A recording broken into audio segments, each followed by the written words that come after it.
Reflexión del Evangelio. Gloria a ti, Señor Jesús.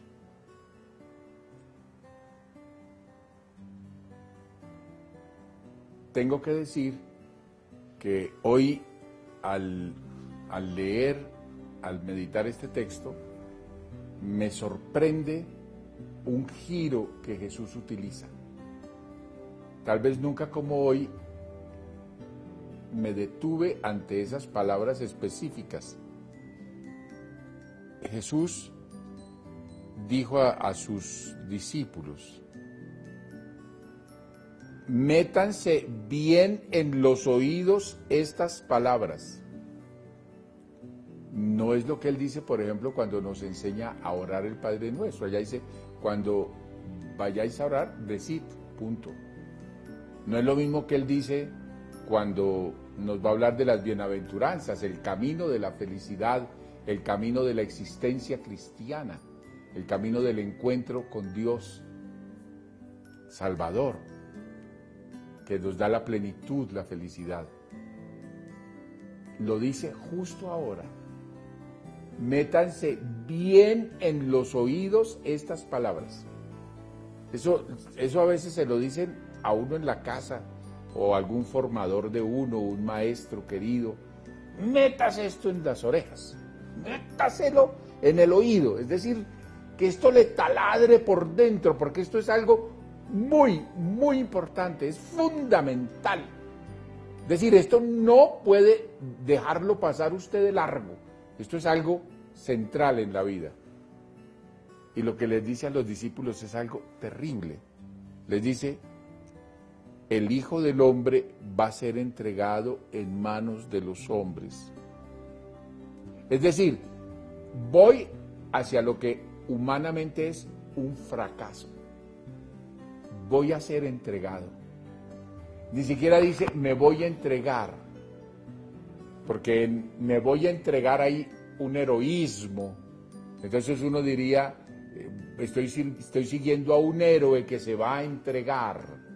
No, el texto dice, voy a ser entregado. Es decir, me van a empujar, me van a llevar, voy a ser llevado. Dirá la palabra alguna vez, como oveja al matadero. Así tiene que ser, para que quede claro que Él es el único, el pleno, el verdadero sacrificio, el que se entrega en reemplazo de todas las otras entregas y ofrendas que había habido para Dios. Ahora que ha venido Jesús, Él es la única ofrenda, Él es la única víctima, Él es el único don que podemos ofrecerle a Dios. Y Él dice, voy a ser entregado en manos de los hombres. Es decir, voy a ser triturado. Los discípulos no entendían ese lenguaje, dice el texto, tan oscuro, y dice también no entendían el sentido. No se preocupen, uno puede pasar muchos años buscando la verdad de nuestra fe cristiana, y esa verdad a veces uno sabe que es verdad, pero es tan oscura, tan difícil de asimilar, tan complicado a veces en la propia vida captar el sentido de la fe.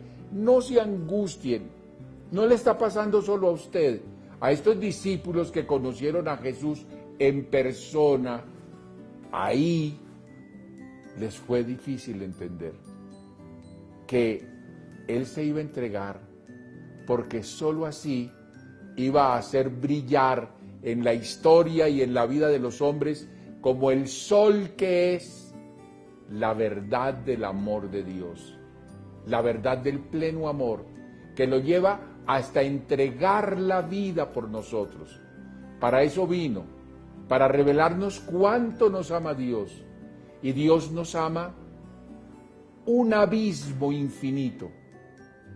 Dios colma el abismo de pecado, de miseria, de pequeñez que nosotros somos y que nosotros hemos construido en nuestra vida. Dios va más allá de nuestra miseria. Dios va más allá de nuestro pecado, lo perdona. Dios va más allá de nuestra muerte, la destruye. Dios, a nosotros que no éramos nada suyo, nos invita y nos hace sus hijos.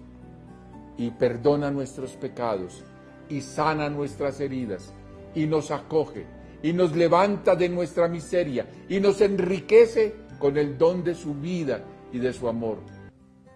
Para hacer todo eso tan bello, tan hermoso, su Hijo tiene que pagar el alto precio, ser entregado en manos de los hombres. Vamos a pasar toda la vida pensando en estas realidades sin nunca acabar de comprenderlas. Si alguien dice, ahora sí entendí yo la fe en Jesucristo, la tengo clarísima, la tengo clara, mentiroso, mentiroso. No acaba uno de sumergirse en este abismo de misericordia, de bondad, de compasión, de entrega, de regalo de sí, de compromiso con nosotros, que es la entrega de Jesús. Ser discípulo de Jesús, y esto es lo que les causa miedo a ellos. El texto termina en eso, que no se atrevían ni siquiera a preguntarles por el miedo que les daba. Si a alguien no le da miedo, también está diciendo mentiras. Porque cuando uno acepta a Jesús, quiere decir que uno se hace su discípulo. Y quiere decir que uno va caminando con Jesús, caminando. ¿Y hacia dónde va? Hacia donde Jesús va. ¿Y hacia dónde va Jesús? Hacia ser entregado, hacia ser despojado, aún humillado, 1000 veces triturado, acaso ofendido, muy seguramente destruido por el dolor, por la muerte. Pero los discípulos van con él. Los primeros mártires, cuando iban al Calvario, al sacrificio, iban cantando aleluya, porque sabían que tenían la certeza, estos mártires, de ir caminando detrás de su maestro. Eso es un discípulo, el que camina detrás de su maestro. Iban seguros de eso, iban felices, sabían que iban a ser entregados como su Señor y que con Él iban a morir, pero también con Él iban a resucitar. Tenían miedo. Y los discípulos de Jesús, mientras vamos aclarándonos, mientras va brillando la verdad de la luz de la fe en nuestras vidas, en la plenitud del sentido de lo que Jesús nos dice y nos propone, mientras va haciéndose la luz, tenemos miedo. Tenemos que renunciar a tanto. Tenemos que transformar tantas cosas en nosotros. Tenemos que abandonar tantas realidades que nos complacerían, que nos harían que nos darían tanto contento. Tenemos que aprender a ir detrás de Él, seguros de Él, a ser discípulos suyos, a pesar de los claroscuros de la vida, a pesar de las dificultades, a pesar de los dolores. Tenemos que aprender a hacerlo. Mis queridos amigos, hoy entonces el Señor nos lo dice. No lo olviden, por favor. Métanse bien en los oídos estas palabras. El que quiera venir con Jesús va a tener que venir, por supuesto, a la vida, al amor, al encuentro con Dios, a la salvación. Pero tiene que pasar por la criba del dolor. Tiene que pasar muchas veces por el dolor de su propia transformación, que no es fácil, de su propia vida pascual, que es morir al egoísmo, con todo lo que eso supone, morir a la vanidad, a la mentira, a la soberbia, al orgullo, al rencor. Y tenemos que nacer de nuevo. Eso ha sucedido por el bautismo y sucede por los sacramentos y por la escucha y de la palabra, pero tiene que ir sucediendo hasta la plenitud, hasta que un día lleguemos por el camino de la entrega a la verdadera vida. Queridos, ahora entremos al corazón para pedirle al Señor que su palabra entre bien en nuestros oídos. Si alguien escuchó la palabra y la cumplió a la maravilla, ella es María. Por eso a ella nos acogemos cada día para ser discípulos como ella es discípula del Señor, la primera y la mejor de las discípulas. Digamos con ella: proclama mi alma la grandeza del Señor, se alegra mi espíritu en Dios mi Salvador, porque ha mirado la humillación de su esclava. Desde ahora me felicitarán todas las generaciones, porque el Poderoso ha hecho obras grandes por mí. Su nombre es santo y su misericordia llega a sus fieles de generación en generación. Él hace proezas con su brazo, dispersa a los soberbios de corazón, derriba del trono a los poderosos y enaltece a los humildes. A los hambrientos los colma de bienes y a los ricos los despide vacíos.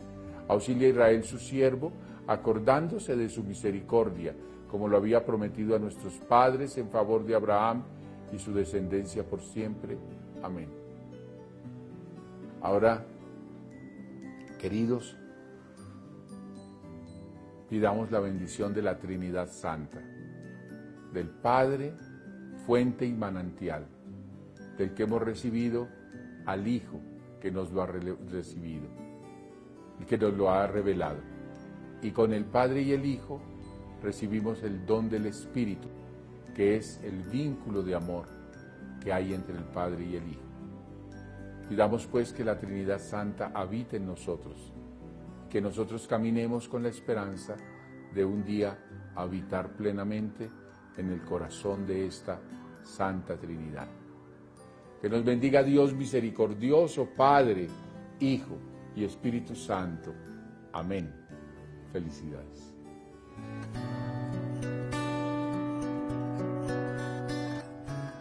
Reflexión del Evangelio.